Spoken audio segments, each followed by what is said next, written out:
Good morning, student. Welcome to history class. So we are discussing theme 4, that is thinkers, beliefs and buildings, cultural developments, that is from 600 BCE to 600 CE. So in this chapter we have already discussed two important subtopic, right? So today we are going to start new subtopic, that is beyond worldly pleasures, the message of Mahavira. So beyond worldly pleasures का मतलब है जो भी इस दुनिया में उससे भी डिफरेंट, उससे भी दुनिया में हमको हैप्पीनेस मिल सकता है, हमको खुशी मिल सकता है, जो हम वर्ल्ड में क्या बोलते हैं कि ये आज हम इस कपड़े को पसंद करते हैं, ये हमारा प्रॉपर्टी है बोलता है, ये लैंड बोलता है, ये मेरा घर है बोलता है, ये मेरा गाड़ी बोलता है, this is all worldly places. पर इससे भी दूसरी चीज़ें से जहाँ से हमको क्या मिल सकता है, हमको हैप्पीनेस, पीस और हमको शांति मिल सकता है। Okay, that we are going to discuss in this सब topic. Okay, the message of Mahavira. तो आप लोगों ने महावीरा का नाम तो सुना होगा, कहाँ पे सुना होगा? स्पेशली जब आपने जैनिज़्म पढ़ा था, टुडे जैनिज़्म पढ़ा था, जैसे जब बुद्धिज़्म 6th सेंचुरी BCE में फ्लरिश्ड हो रहा था, ऐसे ही जैनिज़्म भी उस टाइम पे क्या हो रहा था, ये राइज हो रहा था। ठीक है, सो जो फिलोसॉफी फिलोसॉफी जैनिज़्म फॉलो करता है वो फिलोसॉफी महावीरा, ठीक है, द फाउंडर ऑफ जैनिज़्म। जब जैनिज़्म 6th सेंचुरी में स्टैब्लिश हुआ था, उससे भी पहले इसका फिलोसॉफी स्टार्ट हो गया था। ठीक है, सो तो Mahavira was the real founder of Jainism and he was the 24th Tirthankara. ठीक है, हम जैनिज़्म के टीचर को क्या बोल देंगे, गुरु को तीर्थंकारा बोलते हैं। ठीक है, तो महावीरा का नाम क्या था? वर्धमान महावीरा। वर्धमान महावीरा 24 तीर्थंकारा था। तो उनसे भी आगे, जैसे 1 to 23, उनसे भी आगे 1 से 23 तीर्थंकारा थे। ठीक है, और 24 कौन था? 24 था वर्धमान महावीरा। सो 23rd तीर्थंकारा का नाम क्या है? पार्श्वनाथ तीर्थंकारा। ठीक है, सो महावीरा का असली नाम था वर्धमाना महावीरा। ठीक है, उन्होंने क्या किया था? इस जैनिज़्म को क्या किया था? स्टार्ट किया था। ठीक है, और क्या हुआ था कि जो भी जैनी टीचर्स को हम क्या करके बुलाते? तीर्थंकारा। सो ये तीर्थंकारा का मतलब क्या होता है? तीर्थंकारा का मतलब होता है FORD, फॉर्ड, बिल्डर और मेकर, बिल्डर और मेकर। सो इसका मतलब होता है सेवियर। ठीक है, तो बच्चों तीर्थंकारा का मतलब होता है फॉर्ड, बिल्डर और मेकर इसका मतलब एक्चुअल मीनिंग है सेवियर। सेवियर का मतलब होता है तीर्थंकारा का, वो लोग बोलते थे कि किसी को पाप करने से, किसी को बुरा काम करने से सेव करना ही तीर्थंकारा का काम है, ये they use to consider it. Okay, so सबसे important according to the Jainism, ये दुनिया क्या है? एनिमेटेड है। एनिमेटेड का मतलब है फुल ऑफ लाइफ। सभी, उनका मतलब था कि सभी इस दुनिया में जो भी चीज़ है उसके अंदर, सभी के अंदर क्या है? जिंदगी होता है, स्पिरिट होता है या आत्मा होता है। जैसे एक पत्थर के अंदर भी आत्मा होता है, जैसे एक पानी के अंदर भी आत्मा होता है, ये हवा में भी क्या होता है? आत्मा होता है। उन लोगों का कहना यही था।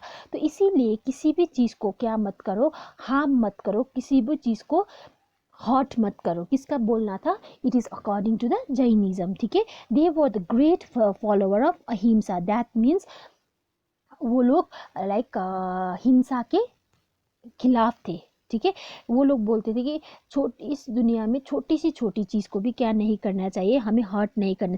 जैसे plants, insects, animals, they all have what? They all have life. So इसीलिए क्या है, हमें किसी को भी हर्ट करने का कोई भी हक नहीं है। So they were the great follower of ahimsa, that is non violence. So देखिए, जैसे नॉन वायलेंस वो लोग क्या करते हैं, अभी आप लोगों ने देखा होगा कि जैन जो मानते हैं जैनिज्म ट्रेडिशन को, जो फॉलो करते, बहुत सादा कपड़ा पहनते हैं वो गुरु वगैरह, तो वो लोग मुंह में मास्क लगा के रखते हैं। तो वो उनका सोचना ये है कि जो भी हवा में हमारे जो आँख से दिखाई नहीं देते हैं ना जीव, हवा में जो भी जीव उड़ रहा है उसको भी जब हम सांस लेते हैं तो जो हमारे सांस के अंदर चला जाता है वो मर जाता है ना वो जीव, तो वो भी क्या है उन लोगों के हिसाब से according to the Jainism it is also ahimsa. So इसीलिए वो क्या करते, बहुत ट्राई करते हैं अहिंसा को फॉलो करने के लिए। ठीक है, तो इसी चीज़ से क्या हुआ, स्पेशली नॉर्थ इंडिया में तो ये जो आइडियोलॉजी थे अहिंसा, ये पहले से ही बहुत ज़्यादा प्रचलित था। पर आफ्टर द महावीर ये थ्रू आउट द कंट्री में ही बहुत ज़्यादा ये क्या हो गया, लोगों को ये थिंकिंग पसंद आने लगा। तो क्योंकि आप देख सकते हो कि हिंदू रिलीजन में क्या है, वैदिक ट्रेडिशन, वहाँ पे क्या दिया जाता है, सेक्रीफाइसेस वगैरह दिया जाता है। तो this is just an opposite है कि नहीं, तो इसीलिए लोग इसको बहुत ज़्यादा एक्सेप्टेंस देने लगे। तो उनका कहना था कि जो भी like according to the Jain, ठीक है, तो उन लोगों का कहना था कि आपका ज़िंदगी में आपका बर्थ और आपका रीबर्थ किस में डिपेंड करता है, आपके कर्म में। कर्म कैसा है, कर्म जो आप अच्छा करोगे तो आपका अच्छा ही होगा। If you do bad that is a bad कर्म। तो आपका जो भी बर्थ और रीबर्थ है ये आपके कर्म में ही क्या है, डिपेंडेंट है। ठीक है, सो सब आपको इस साइकिल ऑफ कर्म से क्या करना है, if you want to free oneself from the cycle of karma, आपको क्या करना पड़ेगा, आपको पहले तो क्या करना पड़ेगा, अपने लाइफ में asceticism and penance, that means आपको ये मोह माया वाला जिंदगी जो वर्ल्डली लाइफ है उसको त्यागना पड़ेगा और एक साध्वी जीवन, दैट मीन्स साधा जीवन जीना पड़ेगा। ठीक है, और आपको ये करने में क्या होगा, लाइक आपको क्या करना, तप करना पड़ेगा, आपको मेडिटेशन करना पड़ेगा। उसके बाद ही आप क्या कर सकोगे, you will free yourself from the cycle of कर्म। ठीक है, तो उनका कहना, किसका कहना था, ये कहना था जैनिज्म का। तो वो बोलते थे कि आपको पहले क्या करना पड़ेगा, अपने आप को क्या करना पड़ेगा, मोनेस्टिक लाइफ, दैट मीन्स आपको अपना घर छोड़ना पड़ेगा, अपना फैमिली, दैट मीन्स आपको कोई अटैचमेंट नहीं रखना होगा, आपको कोई मोह माया नहीं रखना होगा। इसी बात ही उसके बाद ही आप क्या कर सकोगे, अपने आप को सैल्वेशन, दैट मीन्स सैल्वेशन का मतलब क्या होता है, अपने आप को तो एनलाइटन करोगे, अपने आप के अंदर तो ज्ञान भरोगे, पर उसी ज्ञान से दूसरे लोग को वो भी क्या करोगे, शेप करोगे। जो दूसरे लोग जो सिन कर रहे, पाप कर रहे, उससे क्या कर सकोगे, उन लोगों को बचा सकोगे, दैट इज सैल्वेशन। ठीक है, तो जो भी लोग जैनिज्म को क्या करना चाहते, अडॉप्ट करना चाहते हैं, और वो लोग क्या करना चाहते हैं, एज अ नन और मंक ये जैन संघ को लाइक ज्वाइन करना चाहते हैं, उन लोगों को 5 चीज़ें क्या करना पड़ेगा, शपथ लेनी पड़ेगी, that is 5 vows they have to take. तो 5 वॉज में क्या था, पहले तो उनको क्या करना पड़ेगा, पहले तो उनको करना पड़ेगा, they have to follow ahimsa, that means abstain from killing, किसी को भी like they not suppose to follow non violence, ahimsa का रास्ता चुनना पड़ेगा। उसके बाद स्टीलिंग एंड लाइंग, चोरी करना, झूठ बोलना, ये नहीं है ये। ठीक है, और उसके बाद आपको क्या करना पड़ेगा, टू ऑब्जर्व सेलिबेसी। सेलिबेसी का मतलब क्या होता है बच्चों, सेलिबेसी का मतलब होता है शादी नहीं करना। ठीक है, आपने देखा है कभी किसी मॉन्ग नन को शादी करते हो, दैट इज सेलिबेसी। ठीक है, और एब्सटेन फ्रॉम पोजेसिंग पॉवर्टी। और फोर्थ दूसरा चीज़ क्या है, आपको क्या करना पड़ेगा, आपको किसी भी चीज़ को क्या करना, अपने पोजीशन, जैसे किसी भी चीज़ को अपना नहीं मानना पड़ेगा, जैसे ये मेरा घर है, ये मेरा पैसा है, इट्स नॉट लाइक दैट, इसमें आपका कोई भी हक नहीं, आपको सभी चीज़ छोड़ना पड़ेगा, आपको पूरा सीधा जिंदगी क्या करना पड़ेगा, जीना पड़ेगा और अडॉप्ट करना पड़ेगा, if you want to join this Jain Sangh. Okay, आप लोगों को ये समझ आया है ना, message of Mahavira. Okay, so this is the image of the Tirthankara. ठीक है, तीर्थंकारा, और जो जैनिज्म का टीचर वगैरह है उनको हम क्या बोलते हैं, तीर्थंकारा बोलते हैं। और ये इमेज कहाँ का है, ये इमेज है मथुरा का। कब बना था, 3rd सेंचुरी सी। और हमारा जैनिज्म कब फ्लरिश हुआ था, 4th century sorry 6th century CE में।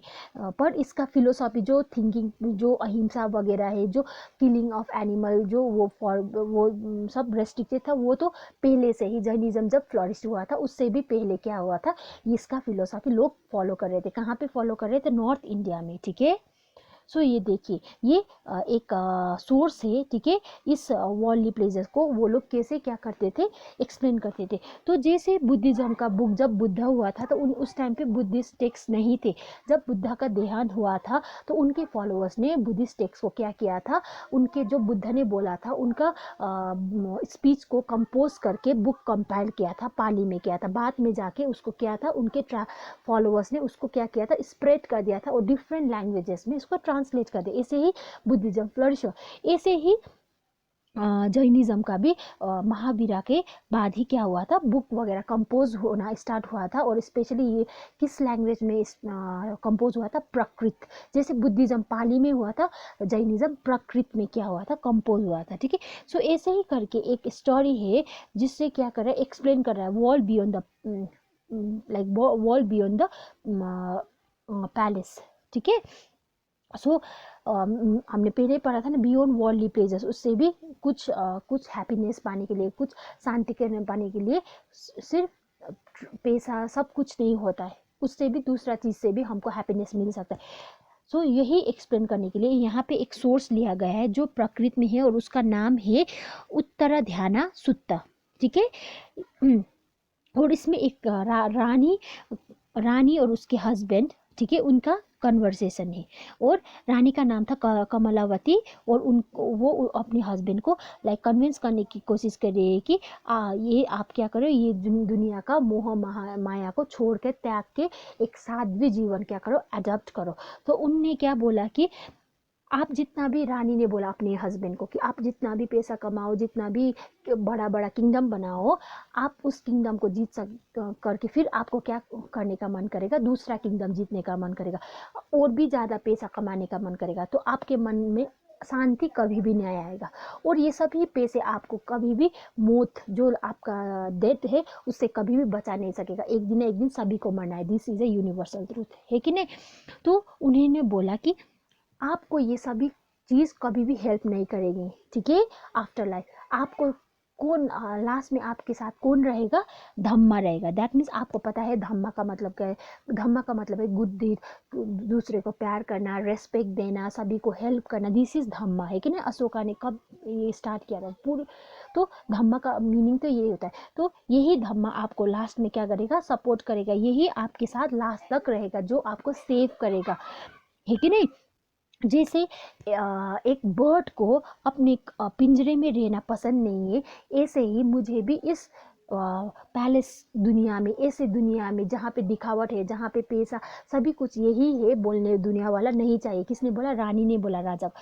मुझे क्या करना है, मुझे इस सभी चीज़ से क्या करना है, फ्री होना है। मुझे भी बर्ड के जैसे पंख फैला के मुझे भी क्या करना है, मुझे उड़ना है। That means I want to like renounce all these things, okay। I want to accept the life of a simple woman, nun का लाइफ जीना है, ठीक है। मुझे नन बनना है। That means I wants to abstain और life of adopt life of monastic life, ठीक है। तो उन्होंने ये बोला।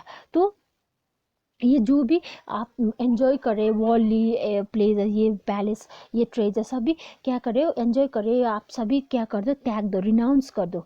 उसके बाद आप भी क्या करोगे, वो बर्ड के जैसे यू कैन फ्लाई, और आपके अंदर भी वो शांति होगा, आपके अंदर भी वो क्या होगा, खुशी होगा, ठीक है। जैसे एक बर्ड आसमान में अपने पिंजरा से निकल के आसमान में खुले पंख उड़ा के जैसे उड़ता है शांति, हैप्पी से, ऐसे ही आप भी क्या करोगे, फील करेंगे, ओके। किसका बोलना था? रानी का बोलना था, ठीक है।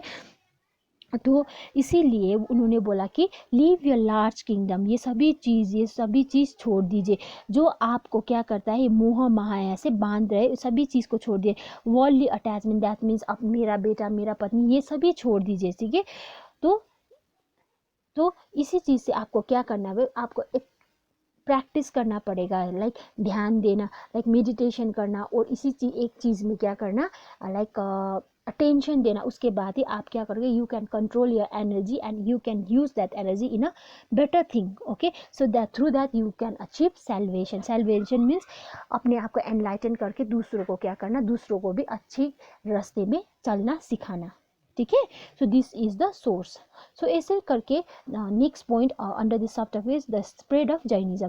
सो जैनिज्म कैसे स्प्रेड हुआ, तो जैसे लाइक बुद्धिज्म कैसे फैला, जैसे उनका फॉलोअर्स वगैरह डिफरेंट प्लेस में जाके लोगों को एक्सप्लेन करने लगा. डिफरेंट जो पाली में कंपोज हुआ था बुक, उसको डिफरेंट लैंग्वेजेस में ट्रांसलेशन करके लोगों से क्या क्या शेयर किया. ऐसे ही जैनिज्म भी डिफरेंट लैंग्वेजेस में क्या हुआ, ट्रांसलेट हुआ. तो लोगों को क्या होने लगा, समझ आने लगा कि what is the true like motive of Jainism, क्या बोलना चाहता है. तो लोग को ये सब चीज़ क्या होने लगे, पसंद आने लगे. तो ऐसे ही करके उन लोगों का भी लाइक जो गुरु वगैरह टीचर वगैरह थे, डिफरेंट जगह में क्या जाते थे ट्रैवल करते थे और लोगों को समझाते थे what is the motive of Jainism, और ये दुनिया कैसा है, और what is the cycle of कर्म, एंड कैसे बर्थ और रिबर्थ डिपेंड होता है हमारे कर्म में. ठीक है, तो ऐसे समझाते. तो ऐसे ही क्या हुआ, जैनिज्म क्या हुआ, स्प्रेड हुआ. ठीक है, स्प्रेड हुआ. तो जैनिज्म का बुक जैसे लाइक बुद्धिस्ट के बुक वो लोग प्रिजर्व करके रखते थे, वो भी इन अ फॉर्म ऑफ मैन्युस्मृति क्या करते थे, प्रिजर्व करके रखते थे. और स्पेशली कहाँ पे रखते थे, टेम्पल्स वगैरह में प्रिजर्व करके रखते थे. ठीक है, तो समटाइम्स क्या होता था कि बहुत ज़्यादा सब कॉन्टिनेंट से जैन क्या हुआ, स्कल्पचर्स वगैरह, स्टोन स्कल्पचर्स वगैरह भी इस जैन रिलीजियस ट्रेडिशन का मिला था. That means we can say that कि ये जो ट्रेडिशन था वो throughout the subcontinent पूरा क्या हो गया था, स्प्रेड हो गया था, है कि नहीं. तो ये स्कल्पचर्स वगैरह किसने बनाए थे, ये स्कल्पचर्स वगैरह जो फॉलोअर्स वगैरह थे, जो डिवोटीज वगैरह थे, उन्होंने क्या उन लोगों के तीर्थंकरा के नाम पे बनाए थे. Okay, so this is the one of the Jain text का एक पेज है. ठीक है, this text is in the form of manuscript, that means हाथ से लिखा हुआ. और ये कब बनाया था, 14th सेंचुरी में. Okay, so this is the message of Mahavira, and this is Jainism, how Jainism spread, and this is one of the page of the Jaina manuscript. Okay, so for today we will do this much. Thank you very much and have a nice day. And if you have any confusion, please make it comment in the comment box. Okay.